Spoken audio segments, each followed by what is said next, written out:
یہ بات بالکل سمجھ آتی ہے۔ اچھا، دوسرا آدمی جو حدیث کی ترتیب میں تیسرا بنتا ہے، وہ اس کو مال دیا ہے، وہ گناہوں پر لگا رہا ہے، بکواس چیزوں پر لگا رہا ہے، بےہودہ کاموں پر لگا رہا ہے، اللہ کے دین کو نقصان پہنچا رہا ہے، لوگوں کے لیے اپنے مال کے ذریعے فتنہ بن رہا ہے۔ اچھا، اس کو اللہ گناہ دے گا اور اس کو سزا دے گا، اس کی پکڑ کرے گا، یہ بات بھی سمجھ آتی ہے۔ یہ جو دوسرے دو بندے ہیں حدیث کی ترتیب میں تیسرا اور چوتھا، حدیث کی ترتیب میں دوسرا اور چوتھا، اس کے بارے میں بھائیوں سوچو ذرا، اور ہمارے آج کے جمعے میں ہم ذرا اس پر سوچنا چاہیں گے۔ اب دیکھو، یہ جو دوسرا بندہ ہے اس نے بھی کچھ نہیں کیا، کچھ نہیں کیا، مال ہی نہیں ہے۔ بھئی گناہ کے کام پر لگائے تو تب لگائے گا نا اگر مال ہو، مال تو اس نے لگایا ہی نہیں۔ اس لحاظ سے اس نے کوئی گناہ نہیں کیا، کوئی گناہ اس نے نہیں کیا، اس نے کوئی نیکی کے کام پر نہیں لگایا، معذرت، کوئی اس نے نیکی کے کام پر نہیں لگایا، تو اس کو بھی اس پہلے آدمی کی طرح اجر اللہ دے رہا ہے۔ اور یہ جو چوتھا آدمی ہے، کام اس نے بھی کوئی نہیں کیا، عمل اس کا بھی کوئی نہیں ہے، لیکن اس کو بھی گناہ مل رہا ہے۔ کس وجہ سے؟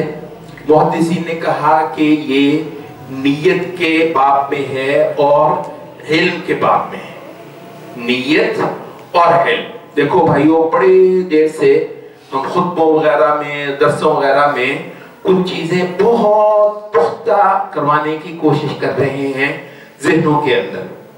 دیکھو، ہم کیا چاہتے ہیں؟ ہم چاہتے ہیں کہ ایک آدمی اپنے علم کے معاملے میں، اپنے شعور کے معاملے میں، اپنے نظریات کے معاملے میں، اپنے تصورات کے معاملے میں مسلمان ہو جائے۔ عمل میں اگر کسی وجہ سے کوئی کوتاہی بھی ہے، کوئی سستی بھی ہے، کوئی کاہلی بھی ہے، کوئی مسئلہ ہے، تو تھوڑی دیر کے لیے اس کو چھوڑ دیں، کوئی بڑی بات نہیں ہے۔ ہم نے بارہا کہا کہ عمل کا خاصا سارا معاملہ ماحول سے متعلق ہوتا ہے۔ بہت اچھا بندہ بھی جو ہوتا ہے، بسا اوقات ماحول سازگار نہ ہونے کی وجہ سے بہت ساری نیکیاں نہیں کر سکتا، اور جب ماحول اچھا ہو، ماحول سازگار ہو، پورا ماحول جو ہے اس میں اسلام کی دھاک بیٹھی ہوئی ہو، تو بہت بہت ماڑے لوگ، بہت بہت نکمے اور سست لوگ بھی بڑے بڑے اچھے عمل کر لیتے ہیں۔ اب یہ آپ کو پتا ہے، ایک زمانہ تھا سارے داڑھی رکھتے تھے۔ اب جب انگریز وغیرہ نہیں آیا تھا تو یہ تھوڑی ہے کہ جو دیندار تھے وہ داڑھی رکھتے تھے، جو بے دین تھے یا ذرا عمل میں سست تھے وہ داڑھی نہیں رکھتے تھے، ایسا نہیں ہے، سارے داڑھی رکھتے تھے۔ آپ کو پتا ہے، یہ نبی صلی اللہ علیہ وسلم کے زمانے میں ابو جہل کی بھی داڑھی تھی۔ ابو جہل نہ دین ہے نہ اسلام ہے، بالکل پکا چٹا کافر ہے، لیکن داڑھی اس کی بھی ہے، وہ ویسی داڑھی ہے جیسے صحابہ کی داڑھی ہوتی ہے۔ ابو لہب کی بھی داڑھی ہے، وہ داڑھی کو مناتا ہی نہیں تھا، رواج ہی نہیں ہے، تو سارے کرتے ہیں۔ تو ماحول ہوتا ہے، ماحول کا اثر ہوتا ہے۔ بچپن میں ہمیں یاد ہے، وہ پتہ نہیں کوئی پنجابی کی کوئی نظم جو ہے وہ پڑھا کرتے تھے، وہ بے نمازی داڑھی نڑو، پتہ نہیں کیا وہ پڑھا کرتے تھے، تو بے نماز بھی داڑھی رکھتے۔ ہمارے نماز نہیں پڑھتے تھے، ظاہر نماز پڑھنے میں تو محنت ہوتی ہے، کوشش ہوتی ہے۔ تو ابھی جب انگریز وغیرہ نہیں آئے تھے، یہاں ہمارا اپنا ماحول تھا، اپنا رہن سہن تھا، ہماری اپنی روایات تھی، اپنا طور طریقہ تھا، تو اس وقت جو بے نماز ہوتے تھے کسی وجہ سے سست ہیں، نماز نہیں پڑھتے، لیکن داڑھی ان کی بھی ہوتی تھی۔ تو کیا مطلب ہے کہنے کا؟ مراد یہ ہے کہ عمل جو ہوتا ہے نا، دین کے لیے عمل کرنا، اس کا کچھ تعلق ماحول کے ساتھ بھی ہوتا ہے، اس کا کچھ تعلق معاشرے کے ساتھ بھی ہوتا ہے۔ جب معاشرہ اوپر سے ٹھیک ہوتا ہے، اللہ تعالیٰ کی عبادت پر کھڑا ہوتا ہے، اللہ تعالیٰ کی حدوں کو قائم کیے ہوئے ہوتا ہے، اللہ کی خدائی کو دلوں میں بٹھا رہا ہوتا ہے معاشرہ اوپر سے، تو نیچے سارے لوگوں کے عمل، بہت سے نکمے لوگوں کے عمل بھی اچھے ہوتے ہیں۔ اچھا، جہاں ماحول جو ہے وہ برا ہو، خراب ہو، تو وہاں بہت بہت اچھے لوگوں کی ہمت بھی بسا اوقات جواب دے جاتی ہے۔ یہ وجہ ہے، اور یہ حدیث نبی صلی اللہ علیہ وسلم کی صحیح ہے کہ ایک حدیث میں نبی صلی اللہ علیہ وسلم نے فرمایا کہ لو انی رأیت اخوانی، کاش کہ میں نے اپنے بھائیوں کو دیکھ لیا ہوتا. ویسے بڑی خوبصورت حدیث ہے بہت، اور قدردانوں کے لیے تو یوں ہے کہ جیسے یہ خاص تحفہ ہے، نعمت ہے یہ حدیث نبی صلی اللہ علیہ وسلم کی. فرمایا کہ لو انی رأیت اخوانی، کاش کہیں میں نے اپنے بھائیوں کو بھی اس دنیا میں دیکھ لیا ہوتا. تو صحابہ کو تعجب ہوا. نبی صلی اللہ علیہ وسلم ایک تمنا کر رہے ہیں، کاش. کاش کا مطلب ہے کہ یہ ہو نہیں سکا. تو صحابہ نے حیرت کی اور کہا کہ السنا اخوانک یا رسول اللہ، اے اللہ کے رسول ہم آپ کے بھائی نہیں ہیں؟ آپ فرمانے کاش میں نے اپنے بھائیوں کو دیکھ لیا ہوتا تو ہم آپ کے بھائی نہیں ہیں. نبی صلی اللہ علیہ وسلم نے فرمایا کہ انتم اصحابی، تم ہو میرے صحابہ، تم تو ہو میرے ساتھ کے، میرے صحابہ ہو. ٹھیک ہے، اس معنی میں سارے مسلمان بھائی ہوتے ہیں، لیکن خاص معنی میں نبی صلی اللہ علیہ وسلم فرما رہے ہیں کہ تم تو میرے صحابہ ہو، تم میرے ساتھ کے لوگ ہو.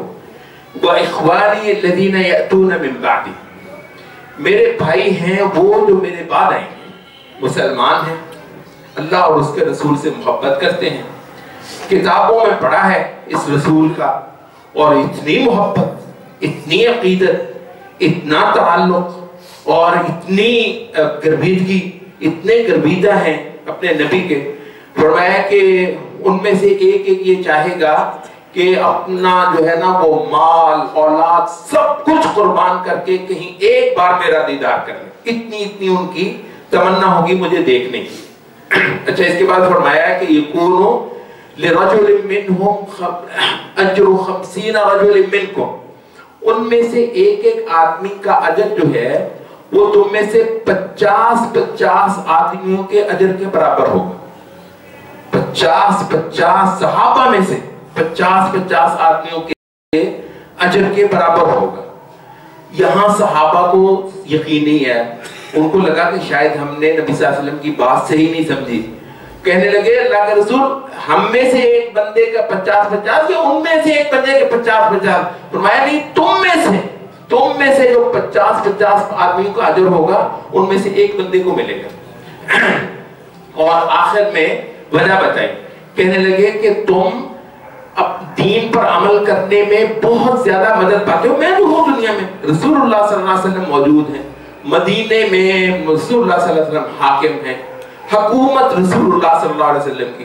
وہاں آپ کو پتا ہے منافقین جو ہے، منافقین چٹے اندر سے کافر بغض رکھتے ہیں رسول اللہ صلی اللہ علیہ وسلم سے، اور شدید دل میں تمنا ہے کہ کہیں رسول اللہ صلی اللہ علیہ وسلم ناکام ہو جائے، رسول اللہ صلی اللہ علیہ وسلم کو شکست ہو جائے. بلکہ درپردہ کوششیں بھی کر رہے ہیں، ساز باز کر رہے ہیں، کافروں کے ساتھ مل کر پتہ نہیں کیا کیا منصوبے بنا رہے ہیں کہ کسی طریقے سے اسلام کا چراغ گل ہو جائے اور اسلام کی روشنی ختم ہو جائے، کسی طریقے سے اسلام مر جائے، ختم ہو جائے، کوششیں کر رہے ہیں.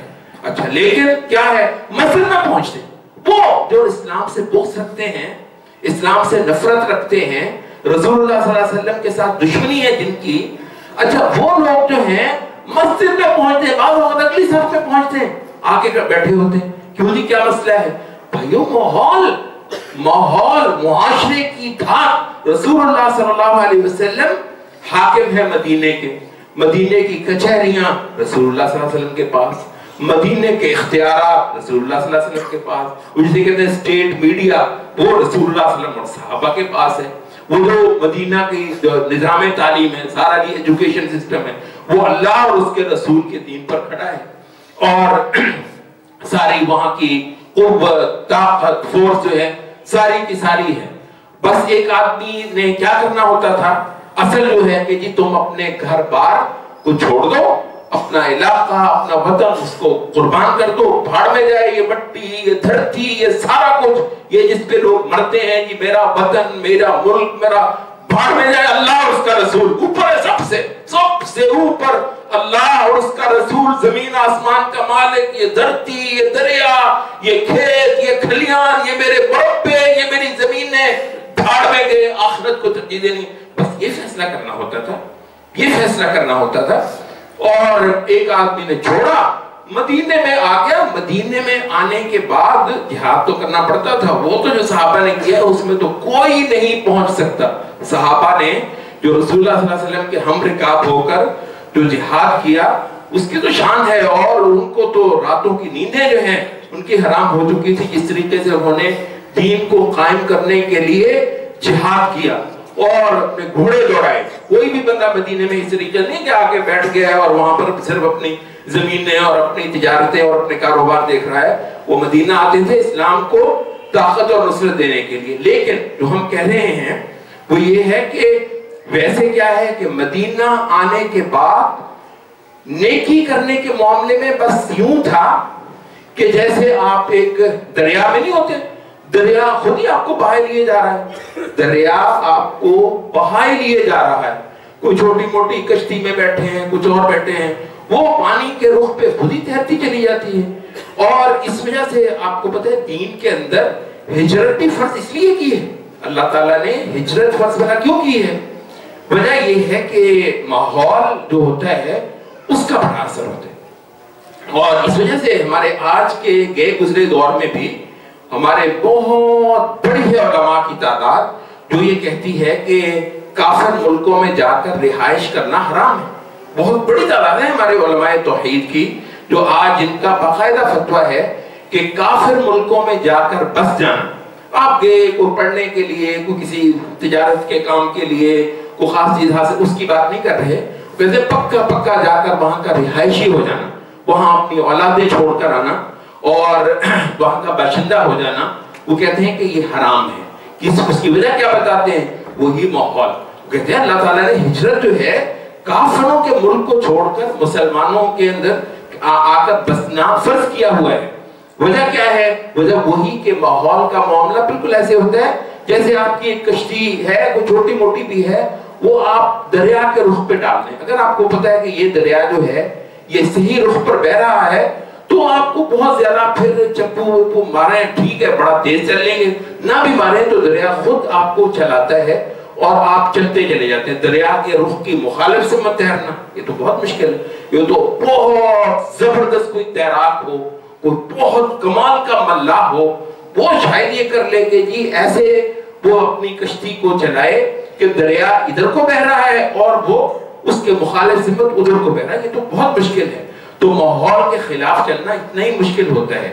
اور اس وجہ سے ہمارا جو ایک دوسرا مضمون چل رہا ہے بھائیوں کئی خطبوں سے, وہ جو جماعت کا ہے. بھائیوں دین کا بہت بڑا مبحث ہے, دین کا بہت بڑا مضمون ہے. بہت سارے لوگ اس چیز کو سمجھتے نہیں ہیں. جماعت بن کر رہنا, کیونکہ یہ جو پکھرے پتنگے ہوتے ہیں ان کو تو ہوا اڑاتی ہے, ہوا ان کو کہیں سے کہیں لے جاتی ہے. یہ جو آپ نے دیکھا یہ پتے, یہ جو پتجھڑ کے ہوتے ہیں خزاں کے پتے, یہ سوکھے ہوئے پتے اور وہ بھی سوکھے ہوئے, جب سوکھتے ہیں سوکھنے کی وجہ سے وہ درخت سے جھڑ جاتے ہیں. جو درخت سے جھڑ گیا جو پتا, یہ ہے جماعت. وہ جو ہے نا پیوستہ رہ شجر سے, وہ شاعر نے کہا ہے کہ وہ شجر سے پیوستہ رہنا, یہ ہے جماعت کا معنی. اب وہ جو جس پتے میں ہریالی ہے, جان ہے اور اتنی طاقت ہے کہ وہ اپنے تنے سے جڑا رہے, تو وہ کیا ہے تیز سے تیز آندھی ہو اس درخت کا کیا بگاڑے گا, وہ درخت جڑا رہتا ہے. یہ کفر کی آندھی ہے, یہ شرک کا طوفان ہے, یہ الحاد کا ہے. کہتا ہے کچھ ہو دے انشاءاللہ ہونے سے جڑے رہنا ہے. جماعت ہے, مل کر کھڑے ہیں اور مل کر کفر کا مقابلہ کرتے ہیں. اچھا, تو جماعت بن کر کفر کا مقابلہ کرنا, جماعت بن کر شرک کا مقابلہ کرنا, جماعت بن کر اکٹھ بنا کر یہ جو ہے اللہ تعالیٰ کی نافرمانی سے بچنے کی کوشش کرنا, واحد صورت یہی ہے. حتیٰ کہ علماء نے کہا کہ یہ جو جماعت ہے یہ مسلمان کے حق میں سفینہ نوح ہے. سفینہ یہ جو بحری جہاز ہوتا ہے, یہ کشتی ہوتی ہے, اس کو کہتے ہیں. نوح علیہ السلام نے بنایا تھا نا جہاز, بحری جہاز, کشتی بنائی تھی نوح علیہ السلام نے کہ جی وہ ایک طوفان آنا ہے تو بھئی جس نے بچنا ہے وہ میری اس کشتی پر سوار ہو جائے. کیا کرنا ہے؟ کشتی میں بیٹھنا ہی ہوتا ہے. کیا کرنا ہے؟ کشتی میں جو چڑھایا بس یہی کمال کرنا ہے نا آپ نے بس یہی کمال کرنا ہے. اور کیا ہے؟